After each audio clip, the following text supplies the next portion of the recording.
Hey guys, good early morning to you here from the West Coast. It's a little after 4 a.m., somewhere between 4 and 4:30 in the morning right now. As you can see on the screen share of my smartphone, it is early and I am tired. I'm going to take a power nap after this. This is Gennaro from Your Restaurant Gone Social.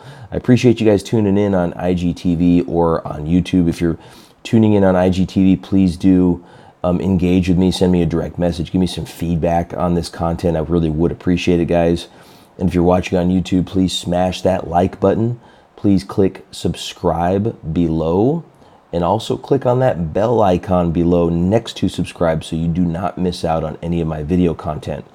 In addition to that, guys, if you're watching this from your smartphone, being that I am using the DU Recorder application that allows me to screen share with you guys the way I am right now from my smartphone, if you're watching from your smartphone, you're good to go as long as the top of your phone is pointing north, bottom of your phone is pointing south. That way you can see this content at its most efficient point as far as clarity is concerned. Now, if you're watching this from a tablet, desktop, or laptop, I would suggest enlarging the screen so that way you can view this content at its best vantage point, if you will, in regards to clarity. So I just wanted to clarify that up front, guys, being that I am utilizing that particular app from my smartphone here this morning.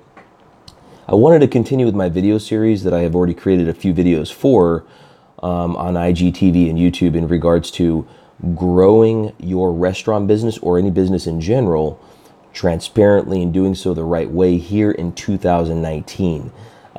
Today's theme is hashtags. Yes, you guessed it, hashtag. Did you guys think that you were going to watch all of my videos, considering that I'm a social media marketer, without me mentioning anything about hashtags at least once? So we're going to talk a little bit about hashtags today, and I know it's something that people either can't stand or that they really cannot live without, especially if they're utilizing social media for business purposes. It can be beyond crucial in regards to, especially in regards to how the hashtags are used, how often they're used, how many of them are used. And I'm going to go through some formulas here as well. I would highly suggest, especially if you're watching this from YouTube right now, that you look up a gentleman by the name of Josue Pena. That's Josue. Then Pena is Pena. He owns a Instagram social media marketing agency, but he is a guru, if you will, when it comes to how to utilize hashtags and anything and everything Instagram and social media in general. So definitely subscribe to his channel if you haven't yet. You get some great tips from him when it comes to Instagramming, hashtagging, and social media-ing.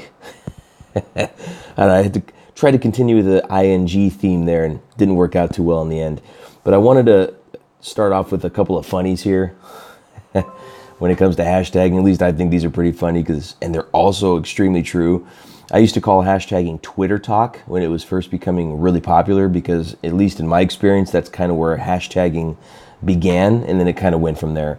But you remember when, guys, these used to be called numbers or number symbols, right? You'd say number 7, then you would type this and the number 7, right? Or if you saw this on a piece of paper, it's like, oh, this person wants to play tic-tac-toe, let's go, but yeah, if you actually show this symbol and mention anything about it being a number symbol or a game board, a DIY game board of tic-tac-toe to someone born in the last 15 years, they'd probably look at you just as cross-eyed as they would if you mentioned a Walkman to them. I can assure you of that. So definitely true, but and pretty funny as well. So yeah, that was a whoop. Move myself down there shortly. No, let me move myself down there briefly. Man, I'm gonna need some green tea or coffee this morning, guys. This was funny and actually very true from a whoop. There we go, magic. From a couple different standpoints here. I thought this was pretty pretty on point because I think you all watching and I myself am very guilty for, at some point in our lives, hashtagging just like this, when they served no purpose, made no sense whatsoever.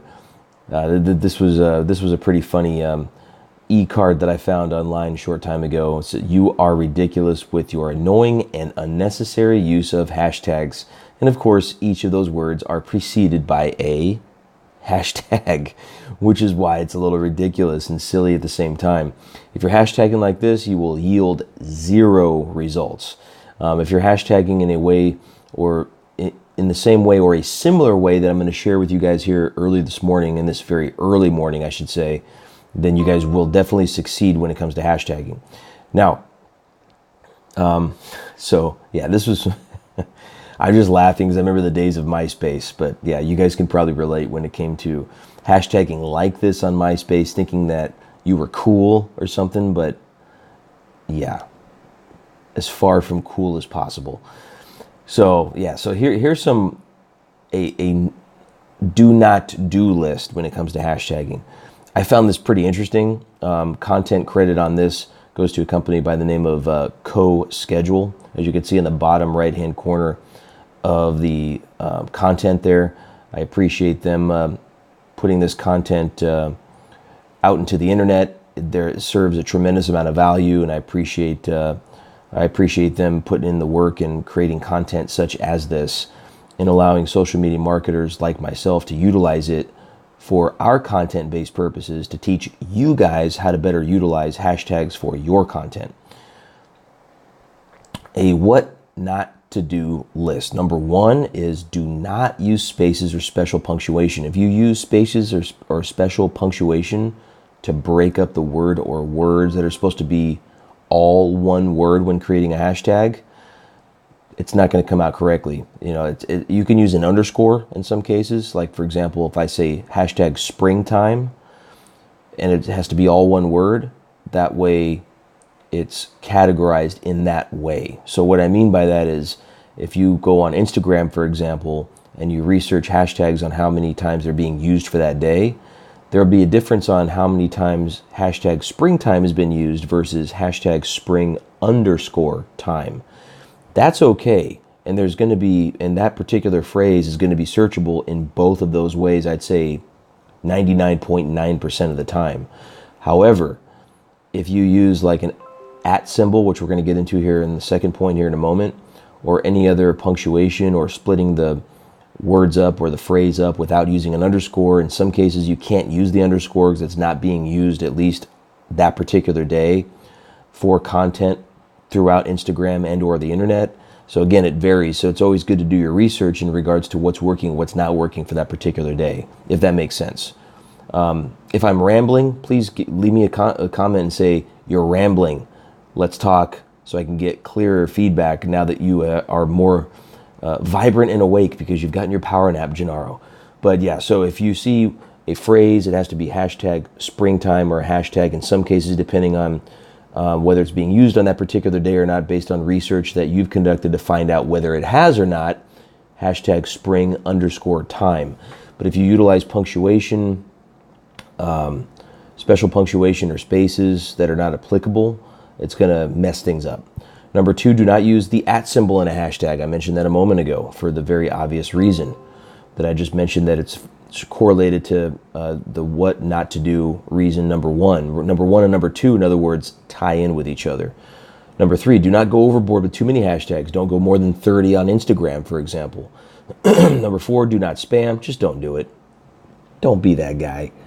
Number 5, make sure hashtags stay within context. And again, that's based on your research before you utilize hashtags for each post. And lastly, make sure your hashtags work. That is critical. If they do not work, and again, it varies from day to day, and you'll find out which one's working, which one's not, what has more searches than the other, what fits your particular page best based on what your following is. All that research conducted by yourself or a third party such as myself, if you hire me to create and manage your content for your business, can be easily found after being sought and applied as well. And again, guys, if you haven't yet, please follow me on Instagram. Please subscribe if you're watching this on YouTube. I appreciate you. I appreciate you guys. You have a great Monday. God bless you. Take care.